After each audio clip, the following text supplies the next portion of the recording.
Voilà. Bonjour à tous. Soyez les bienvenus au dernier panel et ensuite aux considérations générales qui seront introduites par le professeur Marianne Nicolai. Voilà, j'ai le plaisir de modérer ce dernier panel qui, voilà, c'est une apparence, c'est comme la vérité en fait. La vérité, c'est toujours une perspective personnelle. Ce panel est sur la compétitivité et s'il y a des standards, si on peut proposer et soutenir les standards pour l'Europe, pour que l'Europe soit, disons, plus compétitive, ça ne devrait pas dire plus concurrentiel. Compétitivité et concurrence, c'est peut-être un autre thème ou l'une des questions à poser pendant la table ronde. Voilà. Une table ronde, c'est ce que j'avais proposé à mes déjà amis, j'oserais dire. Déjà hier soir, on a eu la belle occasion de se rencontrer et de faire notre connaissance. Je suis Radu Katana, je suis professeur à la faculté de droit de l'université de Cluj, Babeș-Bolyai. J'ai fait un DEA à Paris, c'est mort, Paris 12 à l'époque. Et mon mentor était M. Denis Mazot, qui a une très, disons, directe connexion avec la Fondation pour le droit continental. Je ne dirais pas plus que j'ai essayé toute ma vie de soutenir la culture juridique française en Roumanie et même en Europe, bien que j'oserais le dire que peut-être la France, les juristes français ne font pas, disons, le maximum, le mieux pour promouvoir la culture juridique et la langue française parmi les juristes européens. Et c'est pour ça qu'on est plutôt obligé de parler l'anglais et d'aller faire et développer nos études aux États-Unis, en Angleterre. Voilà. Donc on a quitté en quelque sorte ce moyen commun de la langue qui est très beau pour les juristes de la langue française. Alors, je vais inviter, comme on a parlé aujourd'hui, je ne vais pas lire, comme modérateur, je devrais présenter les membres de ce panel, mais je ne vais pas lire ce qui est déjà écrit dans le dossier de la conférence. Eux-mêmes, j'espère, ils se connaissent mieux. Et voilà, je vais leur offrir maintenant, je vais les inviter à avoir la possibilité de dire, de se présenter dans la manière qu'ils sentent eux-mêmes dans ce moment en présence. Voilà, je vais inviter pour la première fois Monsieur Jacques Taquet à dire quelques mots sur lui. Merci Jacques. Alors, bonjour à tous. Donc, moi, je suis ici en qualité de président de la commission internationale du Conseil national des barreaux. Avant cela, j'avais été bâtonnier du barreau des Hauts-de-Seine, qui est le barreau d'affaires français à l'ouest de Paris. J'ai présidé dans une vie antérieure un grand cabinet aussi. Et je suis encore président de la commission fiscale du Conseil des barreaux européens, ce qui me permet d'avoir un pied dans le lobby, je dirais, de la profession d'avocat vu du côté européen, et de la manière dont les institutions européennes souhaitent entendre la voix des avocats dans cette dimension européenne. Voilà. Je vous remercie, Jacques. Je vous remercie. J'ai une cravate qui vient de Lyon, qui m'a été offerte, par le doyen à l'époque, Monsieur Hugues Fulchion. C'est de la soie de Lyon, de la faculté de droit de Lyon 3. Oui, parce que j'ai... on est heureux qu'on soit à cette table qui devrait être plutôt ronde que présidentielle, comme elle paraît. Et encore une fois, merci Jacques. Pascal, Monsieur Pascal, veuillez bien vous présenter. Bonjour à toutes et à tous. Alors d'abord, je voudrais saluer notre modérateur qui est extrêmement sympathique et qui est vrai qu'en très peu d'heures est devenu notre ami. Donc merci à toi, Radou. Et donc je suis huissier de justice en Moselle, donc en France, en Moselle, depuis près de 30 ans. Je suis également membre du bureau de la Chambre nationale des huissiers de justice et tout récemment, depuis 1er janvier 2019, des commissaires de justice. Et j'occupe la fonction de trésorier.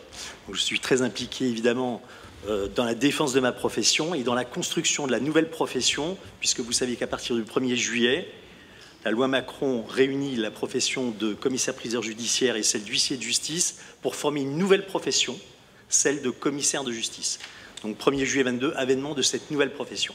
Et je suis évidemment très impliqué dans la construction de cette nouvelle profession.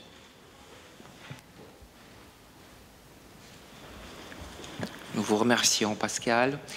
Monsieur Coste ou François, on est devenus amis depuis 5 minutes. Oui. Voilà. Merci, professeur. Donc, je m'appelle François Coste. Je suis depuis 11 ans en Roumanie comme directeur général de la filiale de Groupama, donc compagnie d'assurance, qui est devenue un des leaders du marché de l'assurance en Roumanie. Et je suis depuis presque 6 ans président de la Chambre de commerce, d'industrie et d'agriculture franco-roumaine, qui anime une communauté très, très large. Il y a 4200 sociétés à capitaux majoritaires français en Roumanie. Il y a dans notre communauté, bien sûr, de nombreuses sociétés à capitaux roumains, tous ensemble pour réussir pleinement en Roumanie. Un mot sur les investisseurs en Roumanie, français en Roumanie. Qu'est-ce qu'ils ont trouvé en Roumanie? Ils ont trouvé un relais de croissance sur un pays de l'Union européenne où on peut avoir une croissance à 2 chiffres, parce que l'économie n'est pas saturée comme elle l'est en France, et également un relais de compétitivité globale en produisant une partie de leur valeur ajoutée en Roumanie avec les talents de la Roumanie dans le domaine manufacturier, dans le domaine informatique, dans le domaine des BPO. Donc une très grande communauté, c'est 125 000 emplois directs, la France est le 3e investisseur, la 3e source de capital étranger en Roumanie. C'est des entreprises qui apportent aussi à la Roumanie une contribution à l'internationalisation de l'économie, à la montée en gamme de l'économie et qui font travailler dans leur supply chain beaucoup de PME à capitaux roumains. Nous vous remercions, François. Arnaud, Monsieur Ferré. Merci, monsieur le professeur. Donc, je suis Arnaud Ferré, je suis notaire. Je suis délégué de cour, c'est-à-dire que je représente la population notariale de la Cour d'appel de Montpellier au Conseil supérieur du notariat. Je suis également membre de la Commission Europe et internationale, ce qui me vaut l'immense plaisir d'intervenir à cette tribune. Super.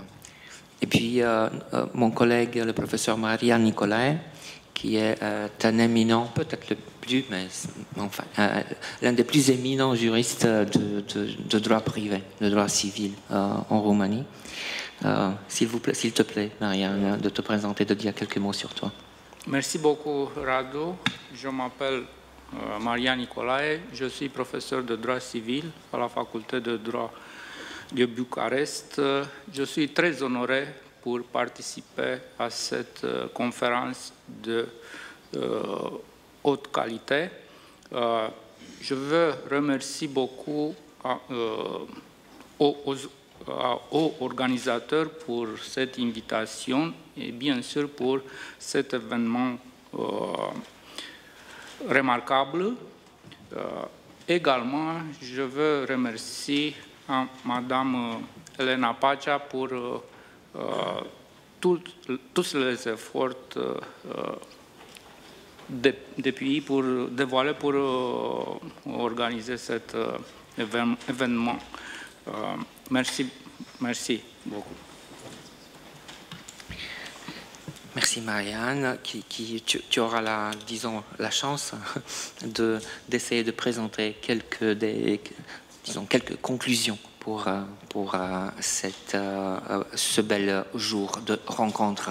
Oui, Franck, s'il te plaît. Excusez-moi, parce que je n'ai pas le temps de préparer mon intervention finale. Je vais parler en roumain, mais j'ai été très enchanté pour les matériaux que qui ont été envoyés. Merci. Super. Bien, alors, commençons. Comme on avait parlé, on va s'amuser pendant ce dernier panel, j'espère. Et en plus, tout le monde attend peut-être la rencontre, le dîner à l'ambassade. Moi aussi, parce que ça fait longtemps que je n'ai pas été là. Voilà. Le titre du panel m'a choqué d'un instant. Comment doper la compétitivité de l'Europe, mais c'est génial le mot. Donc comment peut-on stimuler la compétitivité d'Europe par la standardisation que j'ai vu être traduite en français par normalisation. Donc les documents émis, disons officiellement par Bruxelles et suite à la communication du commissaire européen Thierry Breton au mois de février cette année, utilisent en français le mot normalisation. C'est bien que les organisateurs, merci Anne-Charlotte qui est ici, peut-être c'est vous derrière le titre de tous les panels, et grand merci pour ne pas avoir choisi le mot normalisation et pour anglophoniser un petit peu et accepter l'idée de standardisation. Mais vraiment, j'ai été choqué de voir qu'en français, c'est normalisation. Et cela m'a amené à repenser à Nikos Kazantzakis, qui est l'auteur de Zorba, qui disait que la première chose qui te montre la folie, c'est de te croire normal. Revenons, je me suis un petit peu renseigné pour la compétitivité qui apparemment est un sujet extra juridique qui combine du droit, de la politique notamment, parce qu'on parle ici d'une stratégie voulue européenne qui combine de l'économie. Ensuite, c'est vraiment interdisciplinaire, donc je pense qu'aucun d'entre nous n'est vraiment un spécialiste dans le domaine de la compétitivité, qui encore une fois n'est pas de la concurrence. Ça, ce que j'ai vu pour la première fois dès le départ de la communication européenne du février, c'est un objectif très audacieux, c'est de la duper, parce que l'objectif de la communication de la Commission européenne sur la stratégie en matière de standardisation. L'objectif est de définir des normes mondiales à l'appui d'un marché unique européen. Et en fait, les trois piliers seraient résilience, un marché unique européen qui soit résilient, qui soit vert, et qui soit numérique. Maintenant, je ne sais pas comment va-t-on arriver pendant la discussion à l'un ou à tous les trois piliers. Certainement, on ne va pas trop parler de l'environnement, de la protection de l'environnement. On reconnaît que c'est un pilier. Peut-être on ne va pas trop parler de la digitalisation, numérisation, mais ça risque qu'il y ait des questions sur ça. En fait, j'y ai pensé. La résilience, puis je pose déjà une question, mais c'est pour après. Résilience et standardisation. Comment peut-on normaliser et voilà, standardiser, et en même temps arriver à une résilience, je veux dire, à être différent. Comment peut-on être différent par standardiser? Voilà, ça c'est une idée. Ensuite, il y a la loi Macron dont on avait parlé. Je ne connaissais pas trop, mais j'ai appris que cet été, il y a quelques dispositions de la loi Macron qui visent les professions libérales, de huissiers de justice et de commissaires-priseurs, et qui finalement s'intègrent 7 ans après l'adoption de la loi, s'intègrent ces deux professions dans une profession qui est le commissaire de justice ou commissaire judiciaire. Voilà. Ensuite, encore 2 minutes sur la standardisation. C'est un grand sujet. Je ne suis pas un adepte nécessairement, mais la standardisation, à mon avis, c'est la corporatisation pure et simple. La corporatisation qui est à l'appui de la mondialisation ou globalisation en termes anglais. Et les 3 organismes de standardisation qui sont reconnus par l'Union européenne sont le CEN en français, Comité européen pour la normalisation, ça c'est drôle. Le CNELEC, Comité de la normalisation de l'électronisation, et je n'ai pas trouvé l'acronyme français, ETSI, organisation privée en termes de standardisation numérique de l'éducation. Ce sont les 3 organismes qui sont acceptés par la Commission européenne comme émetteurs, accepteurs, proposeurs de standards. Ce sont des organismes privés qui fonctionnent comme les États sur des thèmes corporatistes. Une assemblée générale, un conseil d'administration, des multiples directeurs exécutifs et comités, donc une gouvernance vraiment corporatiste, mais qui est aussi particulier à tous les États. Voilà, c'était mes premières pensées. Je vais vous inviter à prendre la parole parce que je pense que chacun de vous, des membres de ce panel, s'est préparé avec quelques idées et puis on verra ce que ça va donner et jusqu'à quelle heure on va rester à cette table ronde. Je suis très heureux d'être ici. Si vous permettez, j'invite M. Jacques Taquet à dire quelques ou ces mots voilà, sur le sujet. Alors, que quelques mots, c'est pas mon temps de parole encore. Ou je prends mon temps de parole, que je sache. Vous pouvez prendre votre temps de parole. D'accord, très bien. Ok. Alors, la préparation de l'atelier nous a permis de constater que le titre a été conçu par les organisateurs de manière tellement riche qu'on va pouvoir parler de choses légèrement différentes. Et donc, je salue la subtilité d'Anne-Charlotte Gros de ce point de vue-là. Moi, je vais vous parler plus précisément de l'uniformisation de la norme de droit comme outil de développement économique, alors que mes camarades à droite et à gauche vont parler de la réglementation du capital de leurs activités. Et c'est normal, puisqu'ils sont officiers ministériels et publics, et donc ils voient la concurrence sous un angle différent. Puisque la loi Macron, dont une des dispositions va rentrer en vigueur le 1er juillet, à l'occasion de cette fusion des professions d'huissier et de commissaire-priseur, je voudrais rappeler que la France avait fait un grand pas également pour l'avenir en 90 en fusionnant les professions de conseil juridique et d'avocat. Il y avait, à l'instar des fameux solliciteurs et barristeurs anglais, 2 mondes distincts de ceux qui pensent, qui grattent la norme de droit, qui font les consultations, qui préparent les contrats. Et puis, quand arrivait le contentieux, on basculait dans un autre monde, d'autres personnages, et seuls certains pouvaient porter la voix et pas les autres. Voilà.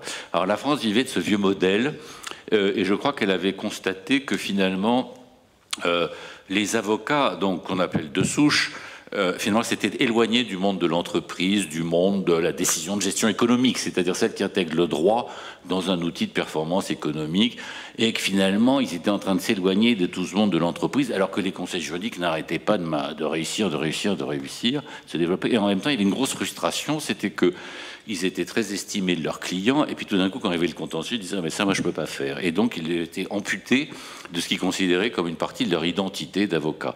Et donc, on a décidé de réunir ces 2 parties, ce yin et ce yang, dans une seule et même profession qui s'appelle donc la profession d'avocat depuis 90. Et je dirais que ça a été un succès, puisque chacun peut désormais conseiller son client et l'accompagner au contentieux. D'ailleurs, si le client vous aime bien, il ne comprend pas que l'ayant accompagné pendant des années, vous le lâchiez au bord du terrain quand arrive le juge, alors que finalement, le juge sait aussi expliquer le droit de manière pédagogique et convaincante, par des écritures, puis par la parole. Donc, la France a donc fait cette fusion qui est donc un outil de compétition, finalement, aussi de la profession, mais je voudrais rappeler également pour les Européens que nous avons une norme européenne qui est en place, donc la directive de 77, liberté prestation de services, et la directive de 98, liberté d'établissement. Tout avocat qui est devenu avocat dans son État membre peut venir s'établir en France, et au bout de 3 ans, dès lors qu'il justifie avoir pratiqué un peu le droit français, il peut demander à devenir avocat français, il devient avocat de plein exercice. Donc c'est vous dire si nous sommes une profession ouverte à la concurrence. Alors nos amis tout à l'heure, notaires et commissaires de justice, nous diront qu'ils ne sont pas exposés à ce risque puisqu'ils sont des officiers ministériels, mais nous sommes exposés au plein vent. Et donc finalement, on a appris à vivre avec ce vent qui souffle en permanence, et finalement, on est encore là, on s'accroche et on tient. Alors, du coup, parler de l'uniformisation de la norme devient un sujet relativement anodin pour nous. Finalement, l'Union européenne s'est construite par une uniformisation de la norme. Je rappelle qu'à la date d'aujourd'hui, on a une barrière douanière à l'entrée des marchandises avec une définition uniforme de la marchandise et du taux. On a à l'intérieur de l'Union européenne des définitions uniformes en matière de TVA pour les marchandises et pour les services, avec des taux qui sont même fixés. Vous avez pour toutes les activités financières réglementées, banque, assurance, et on a Groupama des règlements de solvabilité, BAL 1, BAL 2, Solva 1, Solva 2, etc., qui règlent le niveau d'appréciation de la solvabilité d'une activité d'assurance avec un passeport, c'est-à-dire que vous êtes incorporé en Roumanie, et vous pouvez exercer dans l'ensemble des autres États membres de l'Union européenne, les autres États membres s'en remettant au superviseur roumain pour la solvabilité et la détention d'actifs en représentation des actifs réglementés. Donc c'est vous dire si on est là dans un niveau d'intégration extrêmement sophistiqué de la norme. Je ne parle pas de Schengen, où vous avez remarqué qu'il y a quand même beaucoup de pays où vous rentrez, vous sortez, on ne vérifie même pas votre identité. Et puis l'euro, qui est quand même également une forme assez parachevée de la norme unique, et la monnaie unique. Et donc voilà. Alors, la Fondation pour le droit continental, qui nous héberge aujourd'hui, a mené une réflexion stratégique de savoir si finalement il y avait un espace pour aller un petit peu plus loin dans cette création d'une norme juridique commune.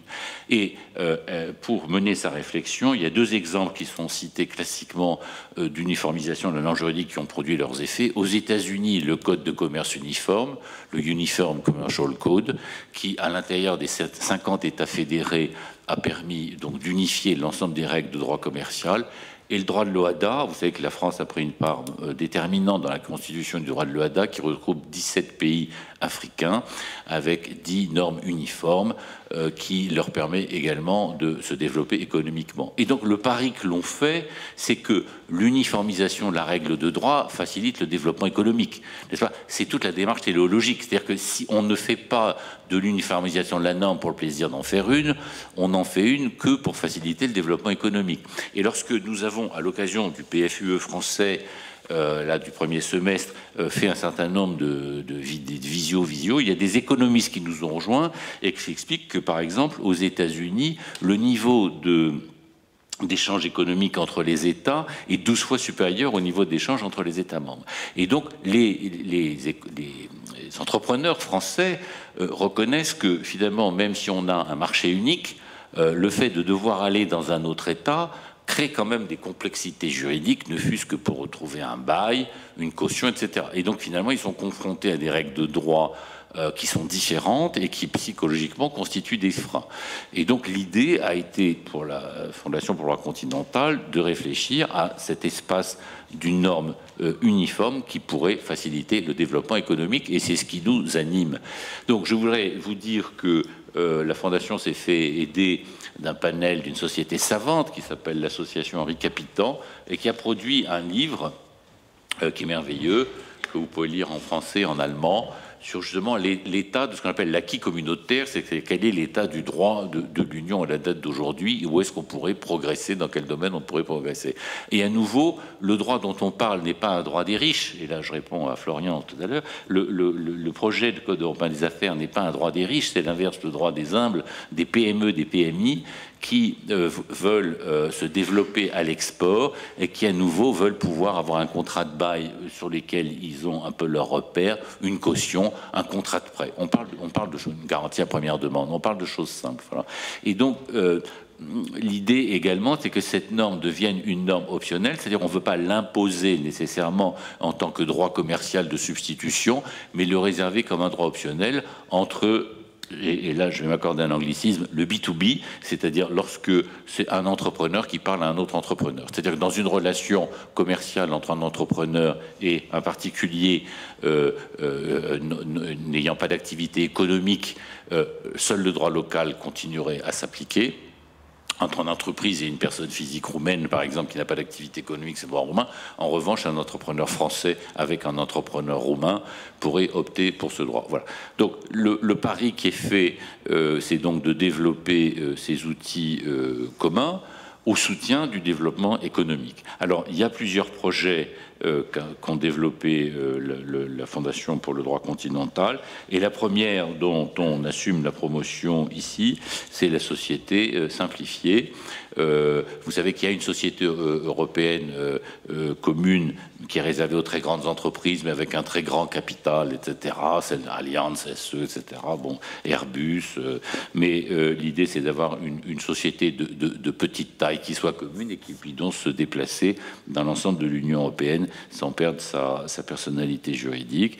Et puis derrière, donc, il y a le droit des sûretés, le droit du crédit, etc. qui s'emboîtent. Voilà. Donc, voilà un petit peu ce que nous essayons de promouvoir, ce que nous avons essayé de... Alors que le gouvernement français, ça y est, s'est converti à l'intérêt du sujet. Il faut bien sûr que la Commission maintenant européenne s'en saisisse, parce que c'est quand même elle qui fait avancer les projets européens. Et la Commission européenne, mais il y a un représentant de la Commission est là, c'est une règle de droit, c'est être sûr qu'il y a bien une demande de la société civile. Elle ne veut pas avoir un comportement technocratique de se saisir de sujets qui n'intéresseraient que les commissaires européens. Et donc elle veut vérifier qu'il y a bien une demande de la base. Et cette demande de la base me paraît établie. Il faut la formaliser, mais elle me paraît d'ailleurs assez évidente. Donc, est-ce que philosophiquement, il faut se plaindre de la tentation à l'uniformisation de la norme? Je ne le crois pas. Je pense qu'il reste beaucoup de champs de droit pour lesquels le droit local restera à s'appliquer et qui resteront des droits plus proches de la sociologie, le droit de la famille, le droit des biens, le droit du divorce, le droit de la filiation, etc. resteront des droits nationaux. Il ne s'agit pas d'uniformiser tout ça. En revanche, franchement, tous les juristes qui ont un peu de métier, avoir 25 formes de contrat de bail, 25 formes de contrat de caution, etc., ou de prêt, franchement, qui peut dire que tout ceci, ces différences sont sérieuses? À l'heure où nous avons une monnaie unique et une barrière douanière unique, je ne le pense pas. Et je crois personnellement que l'uniformisation, la règle est là au soutien du développement économique. Donc voilà un petit peu ce projet que je voulais partager avec vous et remercier la Fondation pour le droit continental qui est porteuse politiquement de ce projet et qui a désormais le plein soutien du gouvernement français et du Conseil national des barreaux.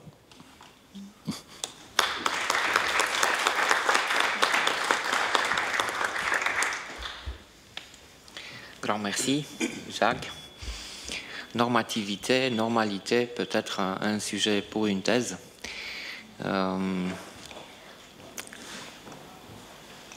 Je vais me permettre de poser quelques questions peut-être à la fin, après que chacun présente ses idées. Pascal, Monsieur Thué, si vous voulez bien, parce que en fait, oui, vous allez partir, vous devez partir bientôt. À 17h45. Oui. Merci, monsieur le professeur. L'objet de mon intervention est de vous montrer comment les standards européens de la compétitivité s'appliquent à la profession d'huissier de justice en France. Et de quelle manière ma profession s'est transformée et continue de se transformer dans le cadre de cette compétitivité. Cette question, vous l'avez compris, a été au cœur d'une loi en France, la fameuse loi du 6 août 2015 pour la croissance, l'activité et l'égalité des chances économiques, portée par l'actuel président de la République et dite loi Macron. Avant d'examiner les relations entre la compétitivité et les professions réglementées du droit, il nous faut d'abord examiner le cadre général dans lequel le droit... Avant d'examiner les relations entre la compétitivité et les professions réglementées du droit, il faut d'abord examiner le cadre général dans lequel la loi Macron est intervenue. La notion de standard européen est à l'évidence très générale. Que faut-il entendre par standard? L'existence de normes européennes? L'Europe en est pétrie, que l'on pense par exemple au droit de la consommation, entièrement bâti sur des normes européennes, mais ces règles ne sont pas spécifiquement destinées aux professions réglementées du droit. En effet, a priori, l'application spécifique de standards européens à une profession réglementée du droit n'est pas évidente. Je vous rappelle que, comme les huissiers de justice roumains, ma profession est chargée en France de la signification des actes de procédure, de l'exécution des décisions de justice qui sont rendues, de la recherche des éléments de preuve avant, pendant et après un procès dans le cadre du constat, du recouvrement amiable et forcé des créances, et également des ventes et prisées judiciaires. Donc, quels sont les standards européens qui s'appliquent à cette profession? À cette question, la réponse aurait pu être non, il y a encore peu de temps. Je rappellerai simplement quelques éléments à ce sujet. Le droit européen ne s'est pas intéressé jusqu'aux années 2000 à l'exercice des professions réglementées pour 3 raisons. La première, parce qu'il s'agit de professions libérales, et pendant longtemps, le droit européen de la concurrence ne s'est pas appliqué à celles-ci. Deuxièmement, parce que les professions réglementées ne s'exportent pas et qu'elles n'ont pas été confrontées aux libertés de circulation européenne. Troisièmement, parce que ces professions sont liées à des spécificités juridiques nationales dans des secteurs fortement réglementés, ce qui les a laissés à l'abri de l'action européenne. Ainsi, si l'Europe s'intéressait timidement aux procédures européennes, par exemple par la Convention de Bruxelles dès 1968 en matière de compétences et de circulation des titres exécutoires, les services juridiques en tant que tels n'entraient pas dans ces préoccupations. Aujourd'hui, cette période est définitivement derrière nous. Le droit européen de la concurrence s'applique désormais pleinement aux professions libérales. L'Union européenne a développé un effort particulier dans la construction d'un marché de services, depuis la fameuse directive services du 12 décembre 2006. Et si les notaires et les huissiers de justice, comme le précisait le bâtonnier et Taquet, sont exclus de cette directive, force est de constater que plusieurs aspects de cette directive sont progressivement été appliqués aux professions réglementées. D'une part, les règles relatives aux qualifications professionnelles, les règles relatives à l'interdiction de limiter l'accès aux professions aux seuls nationaux, et enfin, les règles relatives à la communication. Il est donc impossible aujourd'hui de nier le principal standard européen qui est celui de la concurrence au sens large du terme, s'applique également aux professions réglementées du droit. Ceci n'est pas surprenant, puisque la concurrence fait évidemment partie des principes fondamentaux des standards sur lesquels se fonde la construction européenne depuis sa création dans le traité de Rome, où la notion de libre concurrence figurait dès la création de la première communauté dans 2 articles de principe, les articles 3 et 4 du traité de Rome, jusqu'au traité de Lisbonne, dont l'article 4 maintient la référence à une économie de marché ouverte où la concurrence est libre.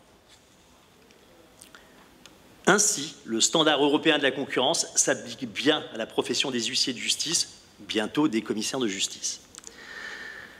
Il reste à analyser les relations entre le standard et la notion de compétitivité. On sait qu'en économie, la notion de compétitivité et celle de concurrence ne sont pas des synonymes, mais sont complémentaires. La compétitivité d'une entreprise, d'un office, d'un produit est sa capacité à supporter la concurrence. Il est donc possible de mesurer la compétitivité d'une entreprise en la comparant à d'autres entreprises, nationales ou étrangères, et la positionner en termes de concurrence.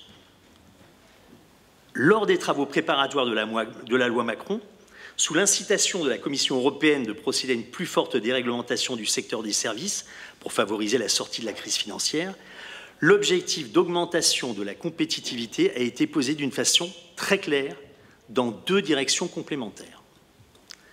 Une première direction que l'on pourrait qualifier de compétitivité externe au bénéfice des clients des professionnels du droit, puisque l'intervention de ces professions est obligatoire pour les entreprises en vertu de leur monopole, la volonté a été d'assouplir la réglementation et d'intensifier la concurrence pour obtenir les effets bénéfiques sur les entreprises clientes de ces professionnels.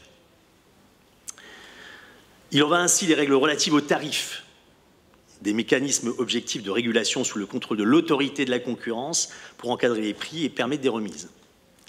Ensuite, des règles relatives à la publicité, avec la suppression de l'interdiction de la communication professionnelle.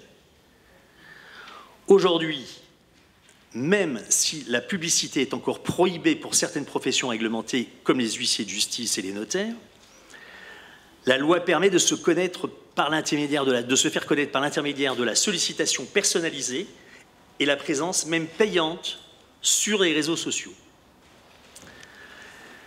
Des règles relatives à la compétence territoriale. La loi élargit la compétence pour la porter au niveau de la Cour d'appel, en ce qui concerne les huissiers de justice, voire même au niveau national dans certaines matières. Et enfin, des règles relatives à l'augmentation du nombre de professionnels en exercice. La loi Macron a en effet prévu un mécanisme de liberté d'installation par tirage au sort selon des critères définis par l'autorité de la concurrence française. Toutes ces interventions ont eu pour finalité d'accroître la concurrence entre professionnels, de baisser les tarifs, en recherchant donc un gain de compétitivité pour leurs clients, et lorsqu'ils sont des professionnels, ou une baisse de tarifs en faveur des consommateurs lorsqu'il s'agit de particuliers. Mais une seconde direction a été prévue également que l'on pourrait qualifier de compétitivité interne, qui se voulait au bénéfice des professionnels eux-mêmes, afin de renforcer leur place vis-à-vis d'autres concurrents sur le marché national ou européen, d'autres professionnels du droit ou des acteurs privés, comme par exemple des legal tech, qui interviennent régulièrement sur le marché du droit. Il en va ainsi des mesures déjà citées liées à la communication qui permettent aujourd'hui aux professionnels de se faire connaître par leurs clients. Mais c'est également le cas pour 3 mesures qui ont modifié profondément les modalités de notre exercice.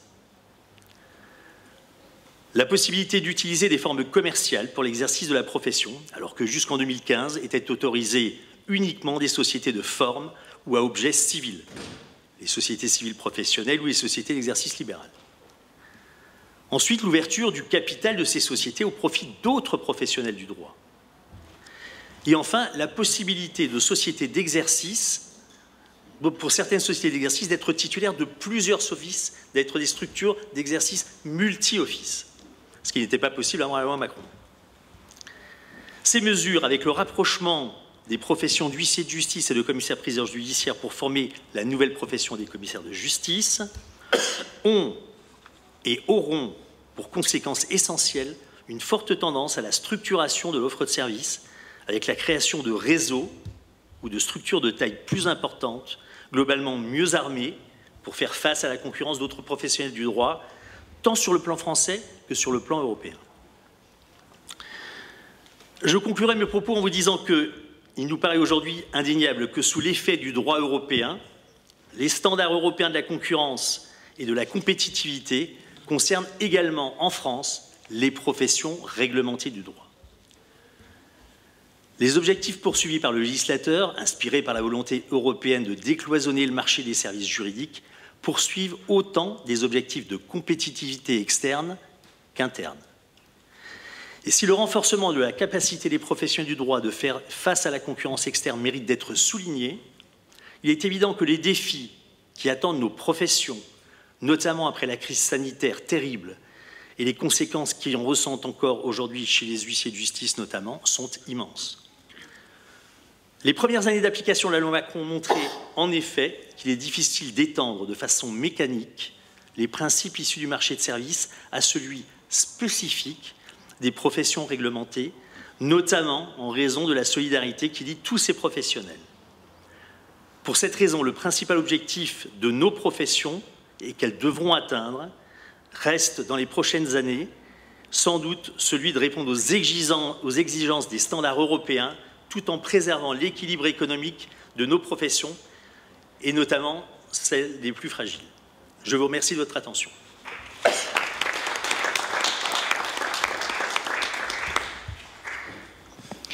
Grand merci, Monsieur Thuet. Je profite de votre intervention et en même temps j'anticipe le fait que vous allez partir bientôt pour vous poser ou poser une ou deux questions. Y a-t-il à ce moment un réseau des huissiers de justice européens ou ouest-européens ou ce serait la première question. J'ai compris qu'il y a des tendances, mais quels sont les pas qui ont été faits? C'est la première question. Alors, les réseaux qui se sont surtout développés pour l'instant, ce sont des réseaux français, franco-français bien évidemment, mais bien sûr qu'il existe aujourd'hui une union internationale des huissiers de justice qui s'occupe notamment des huissiers de justice d'Europe, européens. Donc il y a un réseau qui s'est formé, mais qui n'a rien de parfaitement formalisé, et des échanges sont effectivement existent aujourd'hui entre les huissiers belges, les huissiers français, les huissiers luxembourgeois, roumains bien entendu. Donc, mais on peut pas parler aujourd'hui de véritable réseau européen comme il en existe chez nos amis avocats par exemple. Mais c'est à suivre bien sûr. Merci, merci. Et ok, la deuxième question, mais qui est une question générale pour tout le panel, notamment pour les autres professionnels, parce que j'ai peur que vous allez partir. Alors je pose maintenant la question. C'est que, voilà, si vous aviez le choix disons, de prendre contact avec une société internationale d'avocats, une grande société, ou de huissiers de justice, ou bien de travailler avec un avocat local ou un huissier de justice local, quel serait votre choix? Mais maintenant, à ce moment. Excellente question, et question gênante par certains côtés, évidemment, vous le pensez bien. Alors, le professionnel que je suis, l'huissier de justice de terrain que je suis, vous répondrait, bien sûr, plutôt l'avocat roumain, local, pour avoir un contact direct, plus personnalisé, plus franc, avec la possibilité d'échanger sans problème sur un dossier. Évidemment, le membre du conseil ordinal que je suis, lui, est obligé de voir un peu plus loin. Et on sait bien aujourd'hui que pour être fort, il faut être puissant, il faut être ensemble. Il faut, permettez-moi l'expression, il faut chasser en meute. Et évidemment, nous serons plus forts ensemble. Et donc, il me semblerait normal, moi, si j'étais à la tête d'un réseau français, d'huissiers français, de correspondre avec un réseau d'avocats roumains ou d'huissiers de justice roumains. Ça paraît assez évident. Mais encore une fois, l'homme de terrain que je suis, lui, privilégierait le rapport direct avec le professionnel du droit de votre pays. Le local, merci. Et alors, je continuerai par poser la même question, où j'inviterai en fait Arnaud comme notaire de s'exprimer sur la même question, et bien sûr François comme avocat de compagnie multinationale, et bien sûr Jacques comme avocat international. Voilà. Allez. Continuez sur ce sujet. Merci, monsieur le professeur. Puis, moi, je ne suis pas avocat. Je suis très impressionné d'intervenir devant un parterre de juristes de haut niveau.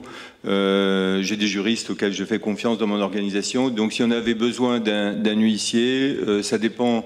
D'abord, je confierai cette décision à mon directeur juridique.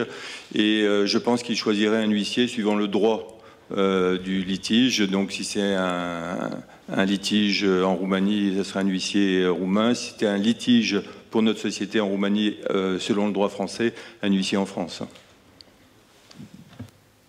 Arnaud? Moi, je répondrai sans hésiter que je choisirais un huissier de droit roumain, local. Non pas que j'ai une certaine défiance par rapport au caractère transfrontalier d'une société d'huissiers, je ne vois pas de souci là-dessus, mais dans un souci de défense de mes intérêts, je pense qu'il serait mieux défendu par un huissier qui connaît parfaitement le droit local. Merci Arnaud. Et Jacques, si vous, comme avocat, par exemple, si vous avez une société, vous avez le choix entre une société internationale siégeant à Vienne, qui a des sociétés professionnelles partout dans l'Europe centrale, orientale, voilà, ou un avocat ou un cabinet d'avocats local, quel serait votre choix? Vous irez à Vienne ou disons à Cluj?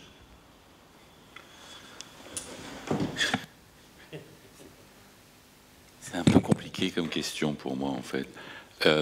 Je viens de cette culture que ce qui est grand est petit. Il y a toujours cette idée, notamment quand on faisait passer le CAPA, je me souviens, il y avait des rapports qui disaient j'ai toujours senti que j'étais fait pour travailler dans un cabinet à taille humaine. Je me souviens toujours, alors, comme j'étais président de jury, je dis, alors, l'inhumain est là devant vous. En fait, un grand cabinet, c'est une adjonction de petites cellules de travail. Il ne faut quand même pas croire que vous êtes avec 500 personnes en même temps. Et par ailleurs, les grands cabinets que je connais ont fait le parti de l'implantation en région. C'est-à-dire qu'on a des bureaux à Lyon, à Lille, pas encore à Versailles, mais peut-être ça va venir, à Bordeaux, à Toulouse. Et donc les gens qui sont à Bordeaux, à Toulouse, ils sont implantés localement. Voilà. Donc moi, je ne souhaite pas opposer... ce qui compte, c'est que le cabinet de grande taille va uniformiser des méthodes de travail. C'est surtout ça qui compte. Après, évidemment, l'idée, c'est de faire le choix de la proximité et de la compétence. Donc, si la proximité est révélatrice de la compétence, évidemment, la proximité et la compétence. Voilà. Mais je ne pense pas qu'il faille chercher à opposer l'un à l'autre. C'est ce que je voulais dire. C'est exceptionnel. Si je peux me permettre. Oui, that's right. Mais parce que, en fait, oui, les grandes sociétés... Je dis ça parce que je connais cette question depuis tellement d'années. Je l'ai vécu dans ma chair, j'ai vu le process, etc. Ouais. Donc, voilà, il ne faut pas chercher. Mais évidemment, c'est d'abord la politique de proximité. Mais cette proximité peut elle-même être dans un plus grand ensemble. Il ne faut pas opposer les deux. Vous reliez la proximité à la qualité, ce qui est fabuleux. Parce qu'autrement, on pourrait relier la qualité à la standardisation de la grande société siégeant à Londres, hein, et qui a des bureaux locaux. Donc voilà, c'est les deux côtés. C'est génial, ce qui fait que cette table ronde soit bonne. Arnaud, vous avez la parole si vous voulez bien. Merci, monsieur le professeur. Mon propos sera donc une réponse à la question quelle solution pour doper la compétitivité de l'Europe. Et je poserai un regard croisé parmi d'autres sur deux thèmes que vous avez évoqués dans votre propos introductif, qui sont l'écologie d'une part et le numérique d'autre part. Indiscutablement deux vecteurs de développement économique pour lesquels le notariat en plus est impliqué. Alors l'idée qu'une Europe numérique plus fiable, plus sûre, contribuera à renforcer l'attractivité économique est une idée force, capable d'influencer le comportement des chefs d'entreprise, une idée capable de marquer durablement, très durablement, notre époque. La dématérialisation doit à mon sens être encore accélérée. Le notariat connaît aujourd'hui l'acte authentique électronique, la comparution à distance et plus généralement un développement exponentiel de la visioconférence pour, je crois pouvoir dire, une complète satisfaction des consommateurs de droit et une sécurité juridique renforcée. Le revers de la dématérialisation, c'est évidemment l'émergence de nouvelles formes de cybercriminalité, qu'elles soient en lien avec le piratage informatique, l'usurpation d'identité ou encore la fraude au relevé d'identité bancaire, auxquelles l'Europe devra apporter une réponse ferme et uniforme, en se dotant des moyens nécessaires pour lutter efficacement contre toutes les formes de ce véritable fléau. Un autre écueil, c'est en bénéficiant d'effets de réseaux et de nouveaux outils technologiques, les plateformes ont acquis aujourd'hui un pouvoir de marché trop important, qui, à mon sens, conduit à une concentration du marché autour d'un nombre très réduit d'acteurs, le plus souvent et de plus en plus mondialisés. L'Europe devra porter, dans ce cadre aussi, le projet de législation sur les marchés numériques, qui devra viser d'un côté à favoriser l'innovation, mais aussi d'autre part et surtout à veiller à interdire les pratiques déloyales de ces plateformes qui contrôlent aujourd'hui l'accès au marché numérique. La Commission européenne entend fixer les standards juridiques qui sont censés permettre d'une part aux entreprises européennes d'être plus compétitives sur Internet et d'autre part aux consommateurs d'y être mieux protégés.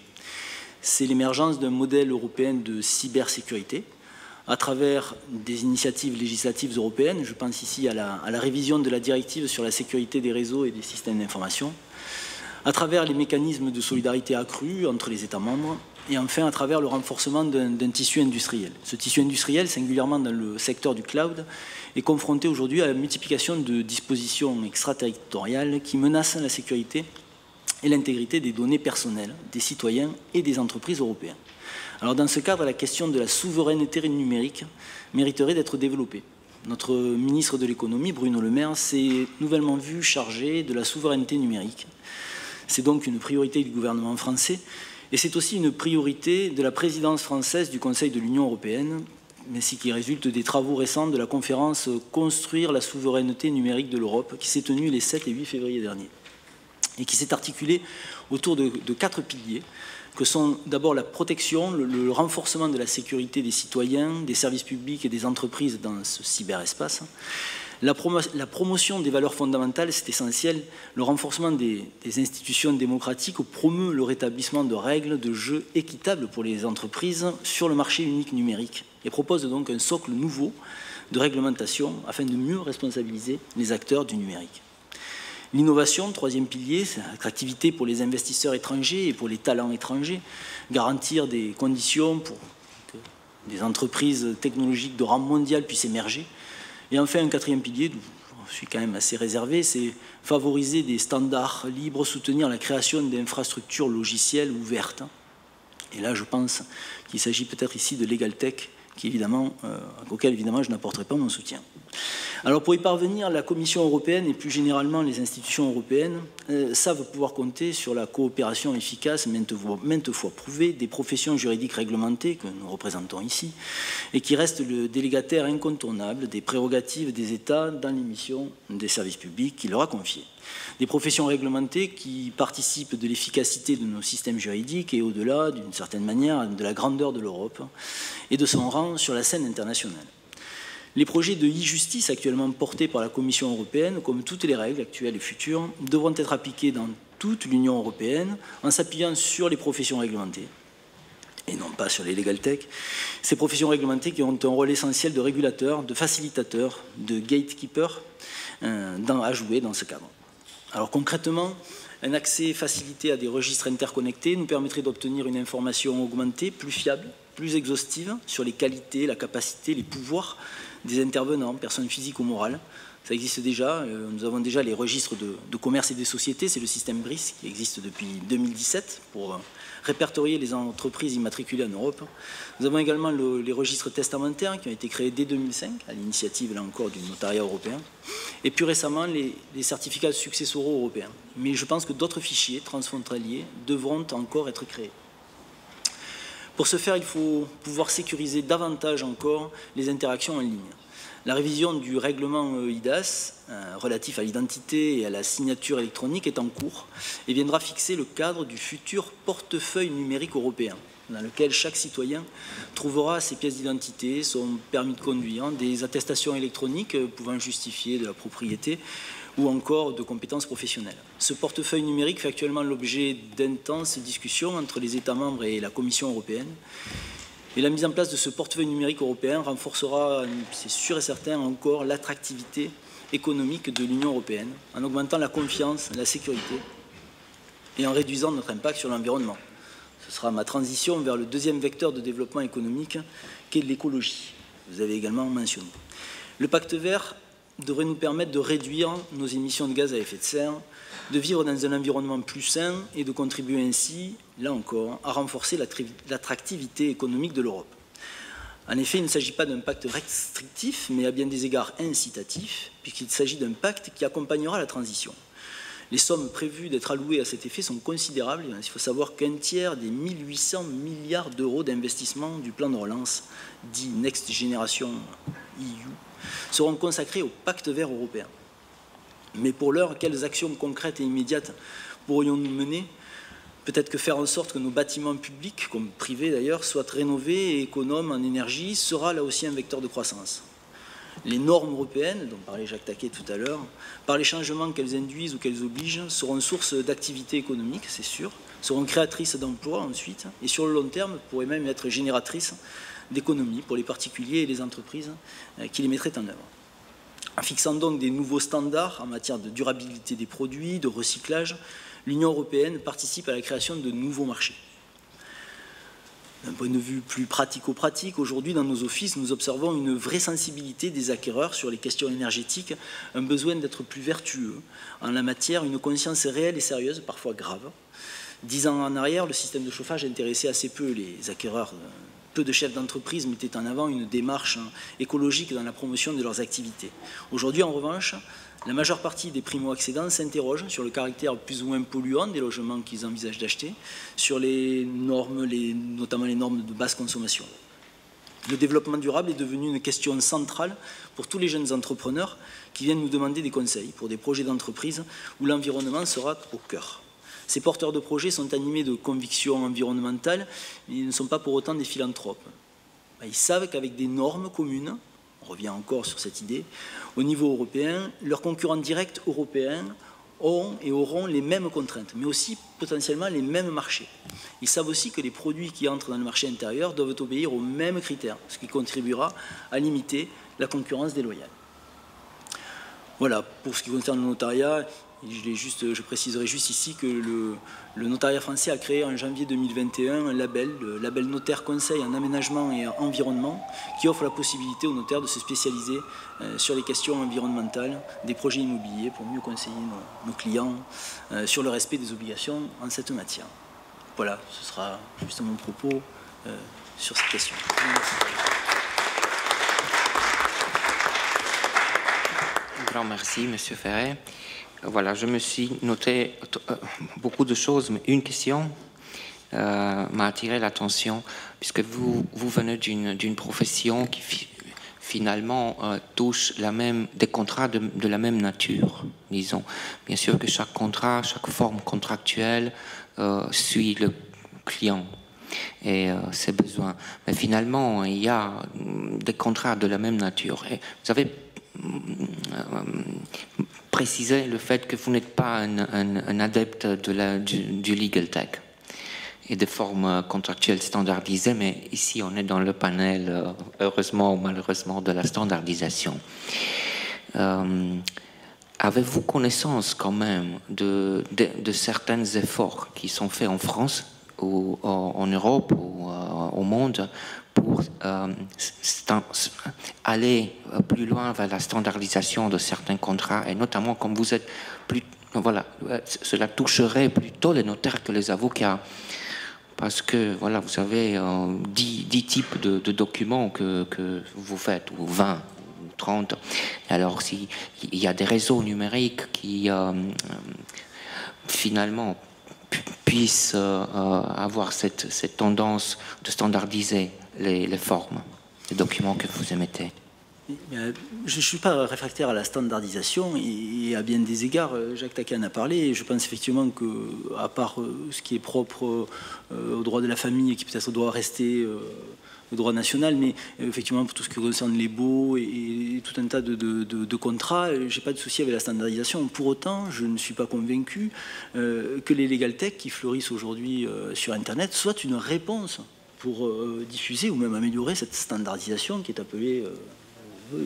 Je pense que nos professions juridiques réglementées sont mieux armées et mieux à même pour faire œuvre de standardisation dans la norme. Donc plutôt collaboration professionnelle éventuellement entre les membres de la profession que standardisation legal tech. Merci Arnaud. Voilà. François. Monsieur Coste, vous avez la parole si vous voulez bien. Merci Monsieur le Professeur. Donc je vais vous donner maintenant l'éclairage extra-juridique d'un investisseur, d'un dirigeant d'entreprise.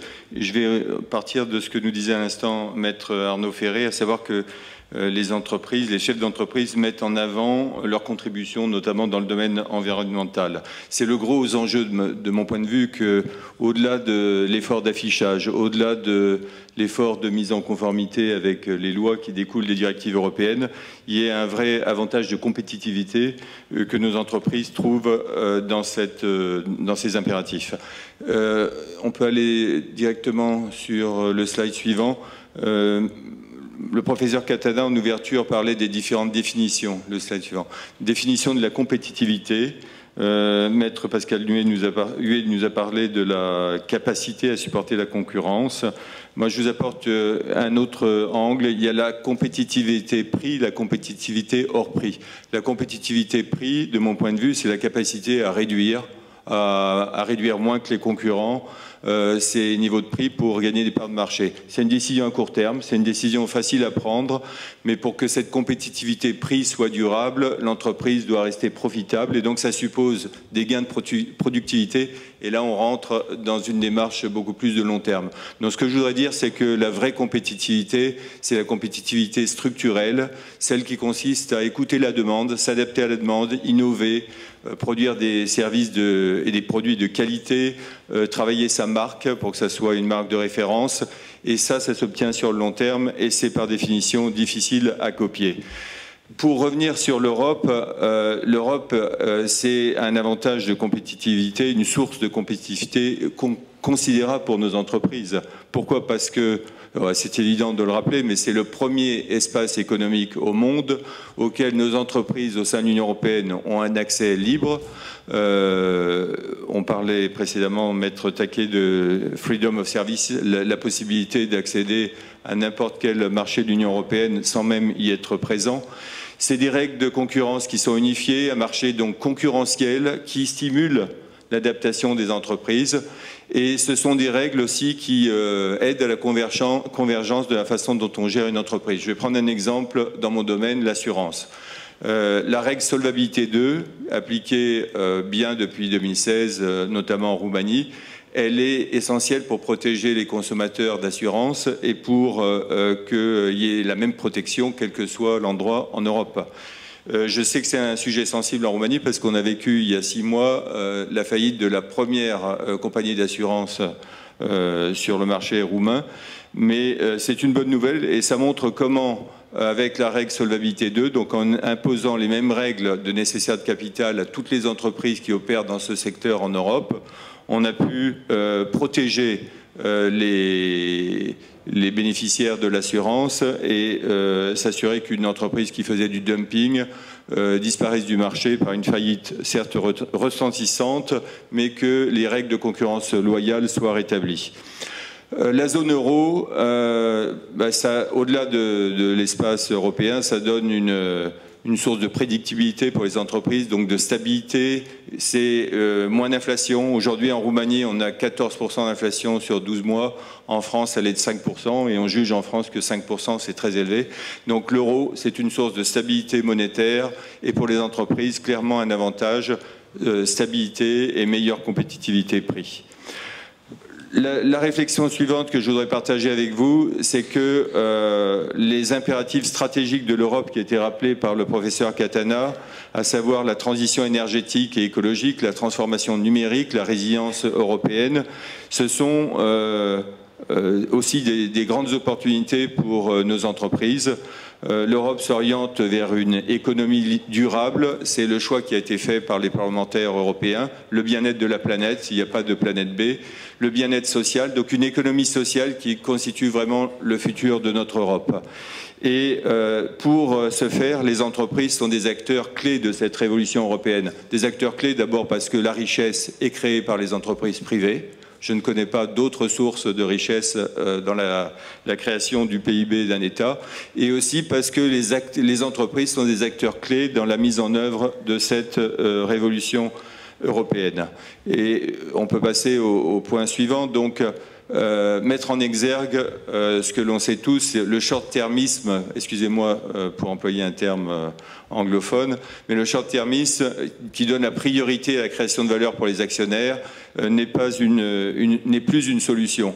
Bien sûr, le profit est incontournable. Toutes nos entreprises ont besoin de profit pour mieux résister au choc, pour rémunérer le capital qui est mis à risque, mais le profit n'est pas suffisant. Tout le monde sait aujourd'hui que le succès d'une entreprise doit passer par le succès de ses 5 parties prenantes, les clients, les partenaires, les fournisseurs notamment, les partenaires de distribution, les employés, et je vais revenir sur eux, les actionnaires et la société au sens large. Pourquoi les employés? Peut-être que la Roumanie est en avance de phase sur l'Europe de l'Ouest, mais pour ceux qui viennent de France, je vous dis, en Roumanie, on a un déficit chronique et structurel sur le marché de l'emploi. 15% des postes sont vacants. Et je me rends compte qu'aujourd'hui, c'est aussi une réalité en France. Il y a cette réalité de déficit sur le marché de l'emploi combinée à un chômage qui est encore élevé. Donc, il est très clair que l'engagement des employés pour leur entreprise, c'est quelque chose qui est absolument clé pour la réussite de l'entreprise. Et cet engagement, il vient en contrepartie d'une expérience employée compétitive. Et aujourd'hui, l'expérience employée, c'est bien sûr une rémunération totale compétitive, c'est une perspective de stabilité dans l'emploi, c'est une perspective de développement de carrière, voire de mobilité internationale. Mais les deux éléments clés de la proposition de valeur d'un employeur qui font que les talents viennent et restent dans l'entreprise, c'est d'abord la culture de l'entreprise et la flexibilité.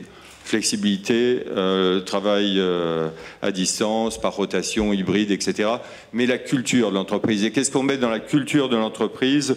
On met l'attention au client, l'éthique, le développement durable. Et aujourd'hui, donc, ces sujets, le développement durable et le développement économique durable, l'impact social de l'entreprise sont des éléments incontournables pour attirer les talents et donc pour la réussite de l'entreprise. Et là, je voudrais mettre en exergue un sujet qui aujourd'hui est tout à fait communiqué en France, beaucoup moins en Roumanie, le bien commun, à savoir la capacité de développer des organisations durables, qu'il s'agisse d'entreprises, de collectivités territoriales, locales, nationales ou l'Union européenne. Donc nos organisations doivent se préoccuper du bien commun, de fabriquer des organisations durables et de le faire par les hommes et avec le développement de l'homme. Il y a deux impératifs dont je viens de vous parler rapidement. Donc, d'une part, les entreprises sont des acteurs nécessaires et clés de l'économie durable, poussés par l'Union européenne. Et par ailleurs, les entreprises, pour réussir durablement, doivent être au service du bien commun. La durabilité, donc, doit être intégrée pleinement à tous les niveaux de gouvernance des entreprises, dans toutes les fonctions, dans toute la chaîne d'approvisionnement, y compris en dehors de l'Union européenne. Et c'est ce que la directive sur l'économie juste et de l'environnement durable, qui est sortie en février 2002, pousse, à savoir le devoir de vigilance des entreprises en matière de durabilité, ce dont nous parlait Maître Borg un peu plus tôt. Alors c'est une matière qu'il faut complètement découvrir pour nos entreprises, mais au-delà de la conformité, de la mise en conformité, l'enjeu, ça va être de s'approprier profondément ces impératifs, cette révolution européenne, pour que ça devienne donc d'une façon authentique l'actualité de nos entreprises. Et en conclusion, les trois messages que je voudrais que vous reteniez. D'abord, l'Union européenne, c'est clairement un espace économique considérable qui donne un avantage compétitif aux entreprises européennes puisqu'elles ont un libre accès à cet espace. L'Union européenne, c'est aussi des règles. Ce n'est pas uniquement une opportunité économique, uniquement un marché. Ce sont des règles et ces règles sont bienvenues parce que l'Europe, c'est une communauté de valeurs. Et la durabilité sociale et environnementale, elle est inscrite au cœur de la réussite économique de nos entreprises. Je vous remercie.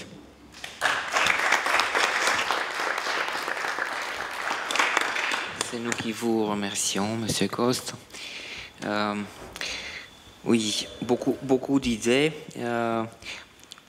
J'ai un petit peu peur de la standardisation parce qu'il va nous amener à la compliance, a lot of compliance. Donc, je ne sais pas, c'est une action qui donne beaucoup de réactions finalement.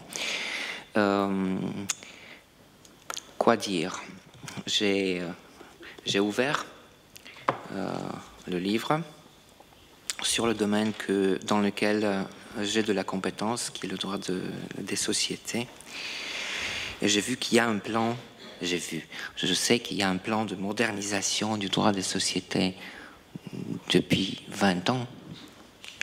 Et le droit des sociétés est celui qui est le plus compatible, peut-être de tous les domaines du droit pour être vraiment harmonisé ou standardisé. Et ensuite, en 2012, un nouveau plan d'action de modernisation de la société.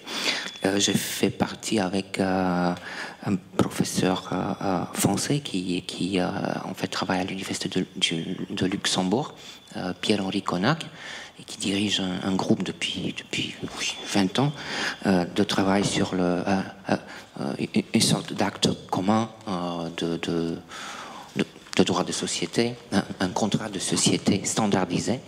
Ils ne sont pas arrivés. Il ne faut plus dire rien en ce qui concerne le code civil, autre chose. Oui, pour les produits, ça peut se passer. Pour les services, voilà, la proximité vaut qualité ou bien la standardisation internationale voulait qualité, ça on verra bien tous. Voilà. Si j'invite les membres du panel, s'ils ont leurs mêmes questions à se poser, à nous poser. Voilà, Jacques. Oui, alors, sur la question, le professeur dit le droit des sociétés, finalement, c'est là l'outil de convergence le plus simple sous la main. Alors, en effet, je veux simplement dire que reste toujours cette question des organes de gestion, dualité entre le rôle des actionnaires et des non-actionnaires, c'est-à-dire directoire, conseil de surveillance ou conseil d'administration et directeur général. Ça, c'est un sujet sur lequel tout le monde n'est pas d'accord. Et par ailleurs, on a buté là-dessus sur le projet de société européenne commune avec les Allemands. C'est la question du mode de participation des travailleurs aux organes de gestion. Donc la France a ses propres réglementations, comité d'entreprise, participation du comité au conseil d'administration. Et je le dis sous le contrôle de nos deux éminents représentants du CNB, qui sont de grands travaillistes, ce qui n'est pas mon cas. Moi, je suis un fiscalo-comptable, donc je ne veux pas me risquer là-dessus. Mais enfin, quand même, je comprends qu'il y a la participation des salariés aux organes de gestion. Et donc les Allemands ont le Mitbestimmung. Et alors les Allemands ont dit, oh mais cette société européenne, je peux pas. Alors là aussi, il me semble que on fait peut-être beaucoup de bruit pour rien, au sens, en principe, ces lois sont l'application territoriale, regardées comme des lois de police. Et donc, si la société française européenne a un établissement en Allemagne avec des salariés allemands, ben évidemment, c'est cette règle de cogestion des travailleurs qui trouvera à s'appliquer en Allemagne. Voilà. Donc, je pense qu'on présente parfois ça comme un obstacle à l'uniformisation du droit des sociétés, c'est-à-dire on prend le prisme du droit du travail. Mais je pense que, et je ne suis pas un spécialiste, on doit pouvoir surmonter la difficulté technique. Voilà ce que je voulais dire. Merci pour votre intervention. Oui, en droit des sociétés, la France est plus proche de l'Angleterre que de l'Allemagne. Ça, c'est drôle. Voilà, j'invite les participants à poser des questions, s'ils en ont, s'il te plaît. S'il vous plaît. Merci. Oui. Ma question serait pour M. François Costet, tout simplement parce que dans cette présentation, il y a quelque chose qui a attiré mon attention. On parlait de place de l'homme, on parlait de l'entreprise qui est au service de l'homme et au service du bien commun. Mais alors ces mots, on les a été mis dans la présentation en majuscules. Ce ne sont pas la place des hommes en général, comme on a en commun, mais de l'homme avec une majuscule, du bien commun, là encore avec des majuscules. Et ma question c'était, est-ce qu'on parle d'un certain homme en particulier, doté de certaines vertus, puisque c'est une référence à l'image d'une divinité un peu. Et je me demande si ma question est bien ou mal passée. Est-ce qu'on parle de l'homme en général ou d'un homme, disons l'homme vitruvien, l'homme de la Renaissance? Pourquoi j'ai mis une majuscule? D'abord parce que je voulais parler des hommes et des femmes. Donc c'était plus court de mettre seulement les hommes, mais pour distinguer et parler bien des hommes et des femmes, j'ai mis l'homme avec une majuscule. Et d'autre part parce que cette approche par le bien commun, ça met profondément l'homme au centre de tout le dispositif économique. Et le développement économique passe par le développement de l'homme, mais pas d'une façon romantique, hein, par le développement des compétences techniques, managériales, comportementales, par le développement de la collaboration entre les hommes, et ça s'appuie aussi sur un autre principe qui fait partie du bien commun, qui est la subsidiarité. La subsidiarité, c'est le principe de l'organisation de l'Union européenne, à savoir la conviction profonde que les choses sont bien faites au plus proche des problèmes, des opportunités, des clients, des fournisseurs, et que c'est beaucoup plus que la délégation par objectif. La délégation, c'est croire qu'on n'est pas capable de tout faire, et donc il faut s'appuyer sur les autres. Là, c'est la conviction que les choses sont bien faites au plus proche, donc le principe de subsidiarité. D'autres questions? On a perdu le président. On a perdu l'université. Peut-être le professeur peut reprendre la suite, parce que vous êtes... Allez-y.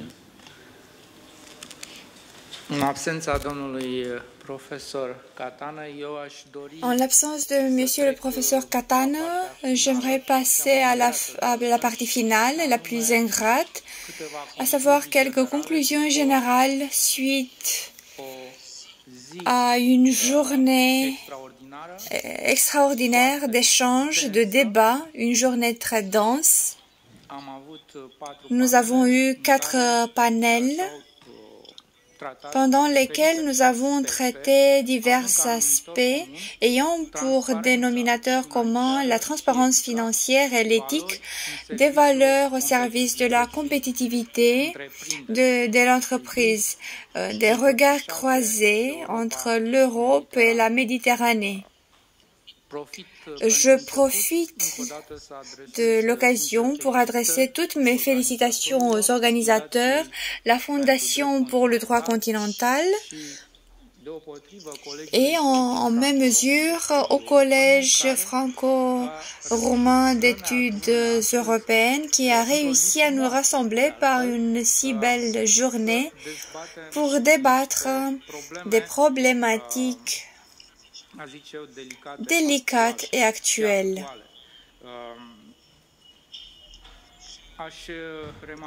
J'aimerais remarquer tout d'abord la participation excellente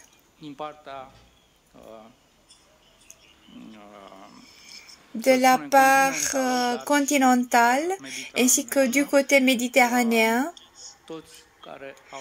Tous les intervenants ont eu une participation active et des exposés remarquables. La grande plupart des intervenants ont eu une double qualité, non seulement qu'ils sont spécialistes dans leur domaine, mais beaucoup d'entre eux sont des représentants importants des établissements ou des ordres professionnels représentés dans la salle. Je regrette personnellement ne pas avoir eu pour la Roumanie des représentants au niveau de l'Union nationale des barreaux roumains, ni de la part de l'Union nationale des notaires de Roumanie, ni de la part de l'Union nationale des huissiers de justice, pour ne plus parler de l'Union nationale des praticiens de l'insolvabilité. Dommage. J'espère que cette mission soit évitée la fois prochaine. Pour ce qui est des conclusions générales, il est difficile de tirer des conclusions sur le vif. Il s'agit de toute façon de conclusions bien sommaires, bien provisoires et même erronées. Elles peuvent être même superficielles. J'ai eu le plaisir de parcourir tous les matériaux soumis, mais seulement hier, depuis hier jusqu'à aujourd'hui, j'ai écouté les interventions excellentes et j'ai pu prendre quelques notes. Je ne vais pas tout lire, bien sûr. Surtout, et je remercie M. Patrick Sanino et M. Florian Borg qui ont tiré des conclusions lors du premier et du troisième panel. Avec votre permission, je vais dire des choses sur les 2 autres panels, c'est-à-dire numéro 2 et numéro 4. Je vais essayer de dire non pas ce qui est commun en France et ailleurs, en Union européenne et dans le droit roumain, mais je vais souligner ce qui me semble, en étudiant les matériaux et en écoutant mes collègues, ce qu'il me semble qu'il manque dans le droit roumain. Il est bien possible que ces lacunes soient accomplies. Ces lacunes législatives doivent être remédiées. Mais avant de faire cette remarque, il faut dire que la thématique proposée pour aujourd'hui soulève 2 problèmes. D'une part, comment concilier, sans pour autant sacrifier aucun d'entre eux, les intérêts privés, y compris les droits et les libertés fondamentales d'une part, et d'autre part, l'intérêt général de la sécurité imposée par la lutte contre le blanchiment d'argent et le financement du terrorisme. Ceci est le premier problème. Et le deuxième problème est comment concilier sans pour autant sacrifier aucun d'entre eux. Donc, comment faire l'équilibre acceptable au sein des intérêts d'enjeu entre les professions juridiques bien régies, plus ou moins, les professions des offices ministériels comme l'activité notariale, l'activité d'huissier de justice, jusqu'à l'activité d'avocat qui est indépendante par sa nature même, mais toutes ces professions supposent un secret professionnel qui doit être protégé, y compris dans le cas des avocats.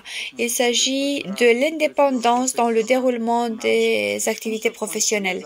Comment concilier donc ces intérêts avec les impératifs généraux de la lutte contre le blanchiment d'argent et le financement du terrorisme?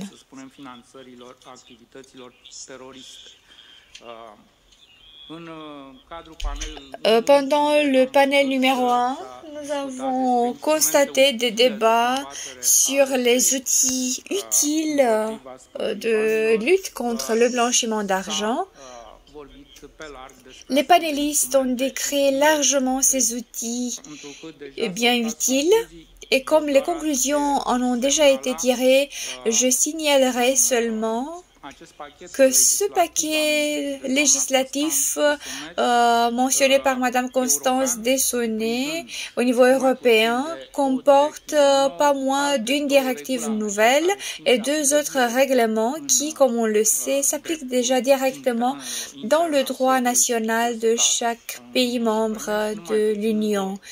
Et une autre directive qui va être modifiée.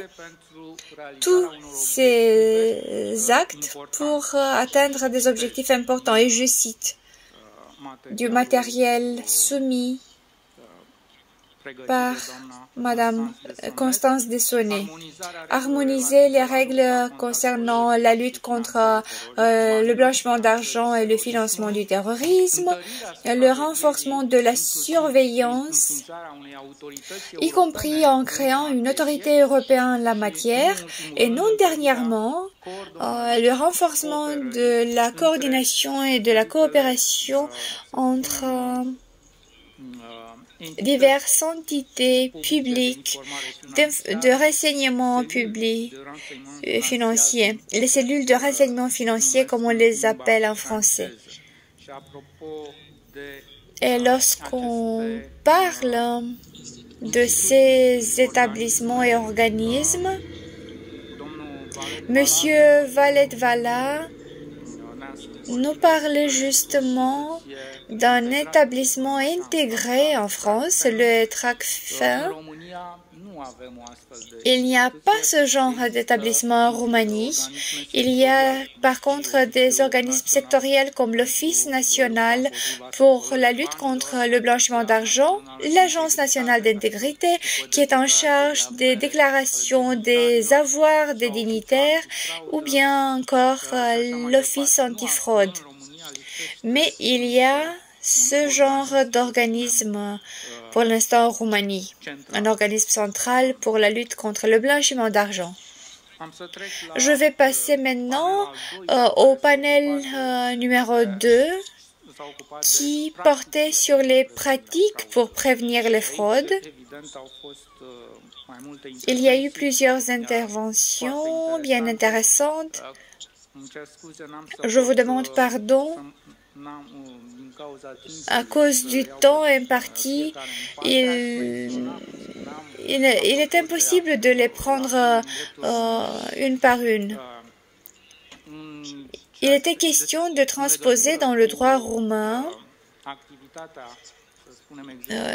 les dispositions sur l'activité du huissier de justice de constater des choses en amont. c'est-à-dire des questions d'ordre fiscal, le contrôle des comptes bancaires, la situation de caisse d'argent dont parlait Madame Maria Chiri-Georgiadou. Pardon si je prononce mal votre nom, Madame. Il semble qu'il n'y ait pas ce genre de régulation dans le droit roumain. C'est vrai, l'huissier de justice peut constater des états de fait, peut faire l'état des lieux, mais seulement dans les cas prévus par la loi. Il n'y a pas de compétence générale prévue en la matière. Ceci pourrait être assuré autrement. On a eu d'autres interventions intéressantes, celle de M. Olivier Fontibius et l'intervention de M. Nicolas de Baudus de Fransure par rapport à l'activité notariale, ou plutôt la participation des notaires français dans la lutte contre le blanchiment d'argent. J'aimerais préciser qu'à la différence du droit roumain, le notaire français contrôle pratiquement le flux financier d'une opération. Par exemple, dans le domaine de l'immobilier, l'acheteur doit préciser le montant d'argent auprès de la caisse de dépôt et de consignation. Il y en a une en Roumanie qui a été créée du temps du roi Charles Ier, mais la caisse actuelle de consignation n'a pas ce rôle dans le présent. Le montant va être transféré sur le compte du vendeur avec l'acceptation du notaire. Il s'agit là d'une opération triangulaire et du point de vue de la source de l'argent et du bénéficiaire final de ces montants, c'est une chose bénéfique. Pour ce qui est, je passe rapidement au panneau numéro 3, où, comme M. Florian Polgar disait, il a tiré les conclusions qui en découlaient. J'aimerais seulement préciser, mais je ne sais pas si c'est de bon augure pour le droit roumain, ce qu'exposait M. Philippe Ronquet sur ce droit d'alerte, pour ainsi dire, ce droit d'alerte lancé par les avertisseurs contre les transgressions faites par des entités, y compris des entités privées, des transgressions de la loi. Surtout que j'ai bien compris et j'ai noté, il y a une directive de l'Union européenne portant sur la protection des personnes qui signalent la violation du droit de l'Union européenne, une directive de 2019 qui a été transposée en France. Si j'ai bien noté, elle a été transposée récemment par une loi du 22 mars 2022. Une telle loi, comme directive, et M. Philippe Ronquet l'a précisé, ceci pose non pas seulement un problème de fond, mais aussi des problèmes pratiques délicats. Comme problème de fond, comment peut-on faire l'équilibre entre la protection de l'intérêt général, d'une part, et la protection des intérêts de l'entreprise contre les alertes non justifiées ou malveillantes, c'est-à-dire faites par une mauvaise volonté. Pour ce qui est des problèmes pratiques, quel est finalement le critère de la bonne volonté pour apprécier l'avertisseur? Quelles devraient être les conditions pour réaliser la modalité d'alerte? Et non dernièrement, comment assurer la protection réelle de cet avertisseur par rapport aux éventuelles pressions qui doivent être faites d'abord par les organismes publics et par les entreprises privées, le cas échéant, selon où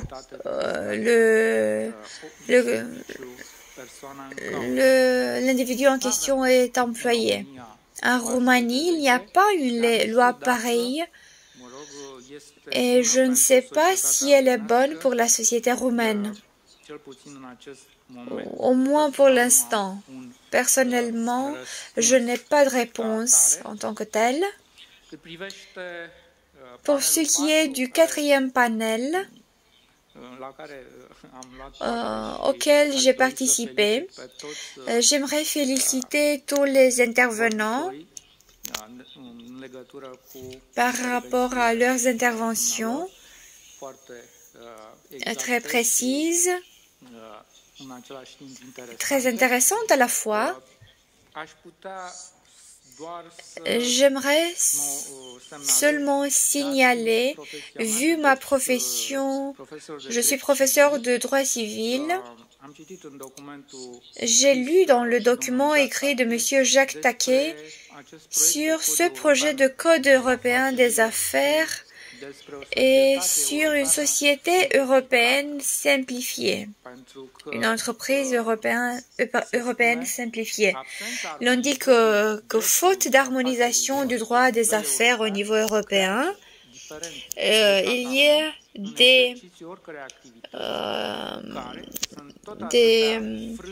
des freins par rapport à la compétitivité des entreprises européennes. D'où des problèmes très actuels, tels quel type d'équité juridique faut-il choisir ou promouvoir? Quel type de contrat? Quel type de contrat de travail faut-il mettre en place pour les salariés de l'entreprise en question? Quelles garanties faut-il fournir ou quel plan d'affaires faut-il avoir pour une telle entreprise pour qu'elle soit compétitive? Par rapport à la situation actuelle, les types de sociétés promues, le fonctionnement des entreprises, la restructuration des entreprises ou bien les comptes sociaux. Il y a cette préoccupation pour une société européenne simplifiée qui puisse être constituée par un capital social d'au moins 12 000 euros, des formalités d'enregistrement simplifiées et pour ce qui est du régime applicable, le droit européen devrait prévaloir et seulement ponctuellement pour le droit national. Il est intéressant que cette entreprise européenne simplifiée a reçu l'opinion favorable de la part de la réunion franco-allemande. Et on va voir si ces propositions vont être transposées dans une régulation active, pour ainsi dire. Car il y a un projet de code civil européen, le projet du cadre commun de référence qui, depuis quelques années déjà, est resté sans solution. Je vous demande pardon de ne pas avoir passé en revue toutes les interventions, faute de temps.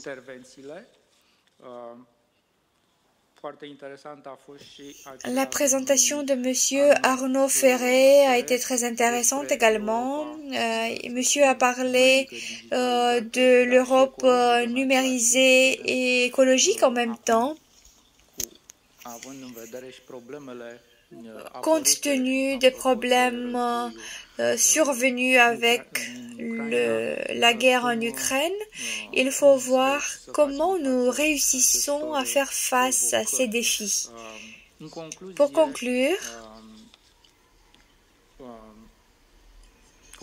la conférence, la 10e édition de cette convention des juristes méditerranéens a été une réussite incontestable et pour cette raison, les organisateurs et tous les participants à cette conférence méritent toutes nos félicitations et nos applaudissements. Merci de votre attention. Je vous demande pardon s'il y a eu de petits problèmes. Merci.